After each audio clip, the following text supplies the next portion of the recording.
Bueno, vamos a pedirle a Francisco Campo que nos pueda facilitar la ponencia para poder escuchar y comprender el aporte de Claudio Antonio Delfino en su exposición. Quiero darle espacio ahora a Lirio Cáceres Aguirre, quien también, bueno, esperemos que podamos escucharlo aquí por la plataforma Zoom. Eh, Sí, pero decidió hacerlo vía plataforma Zoom. Eh, Alirio es ingeniero químico, es teólogo, es diácono permanente de aquí de la Arquidiócesis de Bogotá. Desde hace más de 15 años viene liderando la pastoral ecoteológica aquí en Colombia.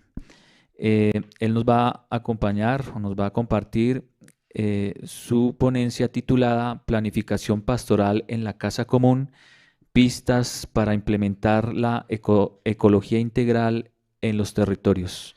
Bueno, Alirio, te escuchamos y tienes 10 minutos de la exposición. Listo, muchísimas gracias. ¿Me puedes dejar compartir la pantalla? Bueno, yo voy a hablar de El mismo título me parece que ya se convierte en una pregunta y tiene que ver pues con las reflexiones que se han hecho desde Brasil y también lo que ha planteado Silvi en términos del paisaje, ¿no? Comparto rápidamente la pantalla, utilizo ya los 10 minutos. He llamado a esta reflexión planificación pastoral en la casa común, pistas para implementar la ecología integral en los territorios. Eh, Ustedes ya la están viendo allí en pantalla. Hoy es el Día Internacional de la Madre Tierra y por eso retomo un poco esta frase telar de Chardin con una mirada creyente, ¿no? Existe una comunión con Dios, una comunión con la tierra y una comunión con Dios a través de la tierra. Nuestra hermana, la Madre Tierra, es creación de Dios. Estamos hablando del sueño ecológico y me preguntaba, bueno, ¿cómo pasamos de esta realidad, de esos diagnósticos, al sueño? Y el sueño lo entiendo de una manera sinérgica, con la mirada de la ecología integral. Todo está interligado. Es el paradigma, la complejidad del que el Papa nos está haciendo lío. Y a pesar de que hablamos del sueño ecológico acá, estamos interconectándonos, interligando, entretejiendo con el sueño social, cultural y eclesial. El sueño eclesial, muy sinodal, no será posible si no filtramos por el sueño social, cultural y, y ecológico. Entonces, en ese sentido, pues sabemos que la noción de ecología integral es muy resbalosa, es polisémica, no la hemos entendido suficientemente. A cualquier actividad la llamamos Laudato Si, y lo integral todavía requiere un tramo que debemos hacer juntos para trabajar como abejitas en esa que llamo una sinodalidad ecológica y cuidar así nuestro hogar común. Tomo como base esta imagen de la plataforma de acción Laudato Si, una versión española, donde nos habla que hay 7 objetivos Laudato Si, 7 dimensiones para vivir la ecología integral. No basta con responder al clamor de nuestra hermana Madre Tierra, hay que responder al clamor de los pobres, promover una economía ecológica, que ha de ser una economía de Clara y de Francisco de Asís, un estilo de vida sostenible, sencillo, sobrio, una educación ecológica que tiene que estar inscrita en el Pacto Global Educativo, una espiritualidad ecológica y se concreta es una vida comunitaria resiliente, una incidencia ciudadana en términos de la política, entendida como el arte de buscar el bien común. Y la ecología integral, pues el Papa dice en Laudato Si, es una espiritualidad encarnada, es un proyecto de vida. Francisco de Asís es el ejemplo por excelencia de una ecología integral vivida con alegría y autenticidad. Y el capítulo 4, pues sabemos que nos pone en diálogo interdisciplinario la ecología ambiental, social, económica, cultural de la vida cotidiana y la dimensión ética, ¿no? La ética de la justicia entre las generaciones, pero también la ética del bien común. Y justamente en ese marco del bien común aparece la etimología de ecología como oikos, como ikos, como hogar, Y definitivamente la ecología integral de Laudato Si no es la ecología verde, es una ecología polícroma, multicolor, que se refiere a las interrelaciones. Todo está interligado. Y cuando hablamos de vivienda, de morada, hablamos de familia, y es la familia del creador dentro de esa casa común, pues que es el planeta. Entonces acá lo que quiero aportar es que la clave nueva está en los territorios y el lenguaje, digamos, de la ecología, de las ciencias que se han derivado de la biología, nos habla de los biomas, nos habla de los ecosistemas, nos habla de las cuencas hidrográficas. Hay unos circuitos, unos ciclos de la vida en la naturaleza. Por eso ahí pongo a Einstein como ejemplo, aunque hay otras lógicas, digamos, de la ciencia. El lenguaje sociocultural nos habla del territorio. eh, Acabamos de escuchar del paisaje, del etos de la casa. El Papa retoma algo muy popular, digamos, que todo el mundo entiende, que es el sentido de la casa común, y nosotros, en el lenguaje teológico cristiano, hablamos de la Shekinah como morada, de la porciúncula, con la porción de tierra, en donde alabamos a Dios con Santa María de los Ángeles, hablamos de la creación. Y la creación siempre es un tejido, siempre hay una fuerza, un dinamismo sinérgico. Hacemos una lectura, una hermenéutica creyente del territorio. Y yo me quedo con la palabra territorio. Y me gustó mucho lo del paisaje, insisto, porque es un lenguaje que nos permite no solamente hablar con creyentes católicos, sino ser una iglesia en salida, pobre para los pobres, que entra en diálogo también con las otras personas. Hablamos del sueño ecológico. El sueño ecológico está referido, como los otros sueños, al sueño de Dios. Un poco el sueño de San José como paradigma son los sueños de lo que Dios hace, lo que Dios quiere, la voluntad de Dios en esa porción, esas porciónculas de nuestra casa común, en esas Amazonías, en donde hay diversidad biológica, pero también diversidad étnica, cultural, ideológica, porque ahí está el sentido, digamos, de esa sinodalidad ecológica. Me han escuchado algunas veces este trabalenguas, Fratelli Tutti, caminamos cantando en compañía, Laudato Si, alabado seas, oh mi Señor, con Evangelii Gaudium, la alegría del Evangelio al ritmo de la sinodalidad, fundamentada en Episcopalis Communio, en nuestra querida, no solamente querida Amazonia, sino todas las Amazonías del mundo, nuestra querida casa común. Es decir, hay un proyecto acá integral, integrador, del habitar la casa. Y hay varias personas, Alfonso Murad, aquí está en su fotografía, muchas personas de América Latina que han tratado de hacer esa lectura de lo ecológico, lo teológico, lo ecoteológico. Hay rostros, voces, biografías ecoteológicas. Los honro en su experiencia, en su búsqueda de trazar esos puentes, y me quedo en ese momento haciendo un homenaje a Óscar Urriago, un hermano de caminada de acá del CELAN, que nos entregó su vida en esta categoría de la planificación pastoral participativa. Y lo conocí dentro del camino que en la Casa de la Juventud de la Compañía de Jesús en Bogotá, durante muchos años tuvo un seminario de planificación pastoral. Eduardo Peña también de la Casa del CELAN, o el cardenal Jorge Jiménez, retomaron algo que quiero comentar como núcleo que amarra desde la doctrina social de la Iglesia esa preocupación por la planificación dentro de lo territorial. Y me remito al documento de Puebla, que ustedes lo están leyendo allí, en el 1306 y en el 1307, nos habla que las opciones pastorales se concretan a través de una pastoral planificada. Estoy muy extrañado que esto se haya diluido tanto recientemente en los documentos de la Iglesia. Ni siquiera en la Asamblea Eclesial aparece la planificación como una opción. Parecería que estamos, con otras formas de concebir nuestro rol y la manera ejecutiva operativa de colaborar y contribuir al sueño de Dios. Entonces, esta acción pastoral planificada es la respuesta específica, consciente e intencional a las necesidades de la evangelización.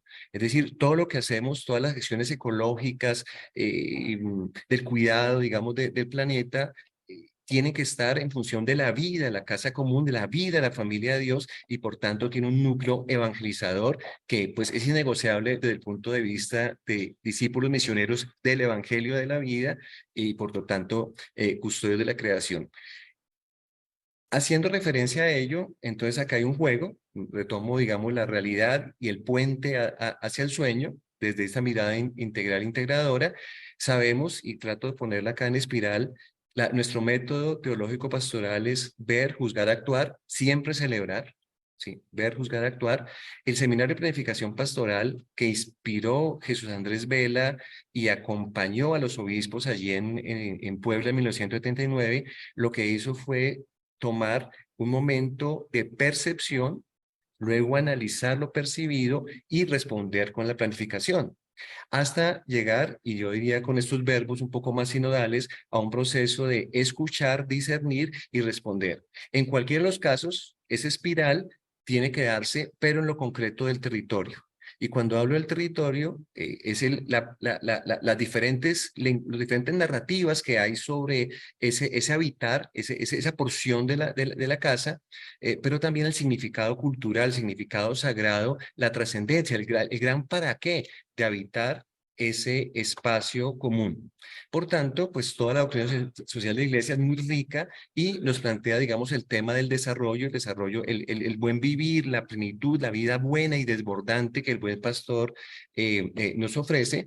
Es un camino sinodal, es un camino de la cultura del encuentro, donde hablamos no solamente con nuestros amigos, sino también con quienes piensan diferente, especialmente con aquellos que, como en el signo de la Amazonía, a eso se debe esta imagen, pues tienen otras lecturas y otras comprensiones de ese habitar el territorio, de ese compartir el mismo espacio, respirar el mismo aire, beber la misma agua y pisar el mismo suelo.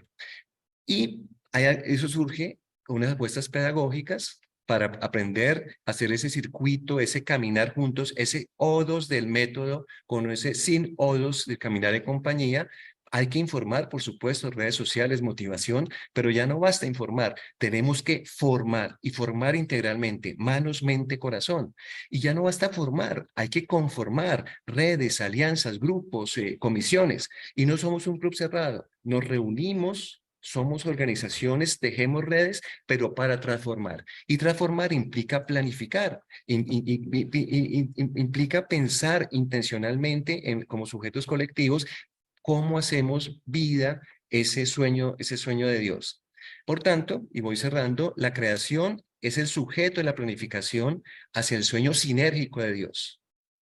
La creación, es decir, no escuchamos solamente a los seres humanos en la sinodalidad, escuchamos e interpretamos las señales del territorio, como lo saben hacer las culturas ancestrales, como los mismos textos bíblicos Jesús nos indica. Entonces, en esa conciencia colectiva que hacemos parte de una totalidad amorosamente creada por Dios, ahí está la experiencia vital que se vuelve conciencia, que debe ser expresada en coherencia y hacer incidencia para reformar las estructuras, sobre todo el paradigma tecnoeconómico que está convirtiendo en cultura de muerte y cultura del descarte lo que ha sido el Edén, el paraíso como cultura de la vida, de la hermandad. Es decir, tenemos que planificar pastoralmente, planificar la evangelización pensando en un cambio sistémico. Y creo que todavía es un reto pensar en términos mucho más articulados, no tan fragmentados. Nuestros pastorales se han especializado tanto que nos impide ver la totalidad del bosque. Nos quedamos viendo la rama o el arbolito en el cual estamos situados. Y creo que tenemos una gran noticia en América Latina, la RETEI, Redes Eclesiales Territoriales de Ecología Integral, la REPAM, la REMAN en Mesoamérica, la reciente RECHAC del acuífero guaraní. Entonces, como hoy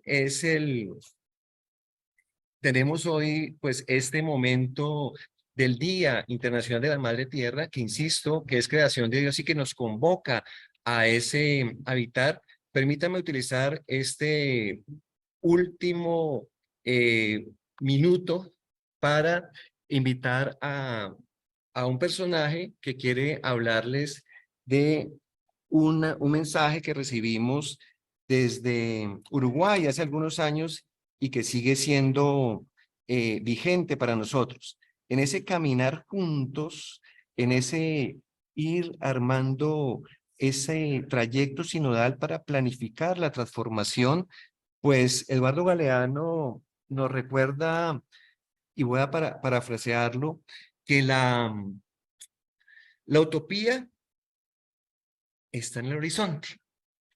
El sueño eclesial, ecológico, a ver cómo me cuadro acá. Ah, sí, lo vieron. Ah, sí. El sueño eclesial con el sueño social, cultural y ecológico está en el horizonte. Y yo lo veo y doy 2 pasos y se me va 2 pasos. Pero vamos, avanzo 3 pasos y se va 3 pasos. ¿Para qué sirvió? ¿Para qué sirvió mirar el sueño? ¿Para qué sirvió la utopía? ¿Para qué sirvió mirar el horizonte? Para eso, para caminar, para hacer sinodalidad. Y en ese sentido, hay sueños bellos.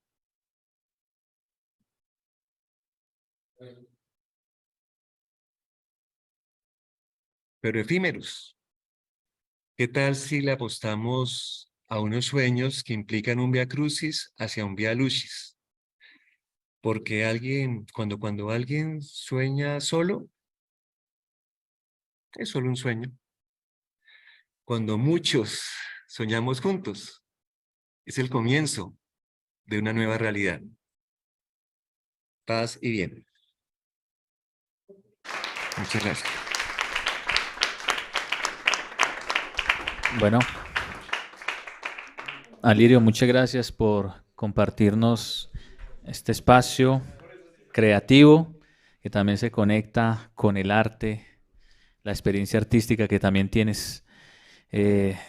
Alirio nos recuerda entonces que no todo trabajo ambiental se puede llamar ecología integral, que también hay unas dimensiones que nos invita también a hacer esas conexiones que nos comentaban nuestras panelistas anteriores, y también de qué manera es importante ese ejercicio de planificación para informar, formar y transformar. Y aquí es fundamental también el trabajo en redes, que nos podría también ayudarnos unos a otros, porque este ejercicio profético también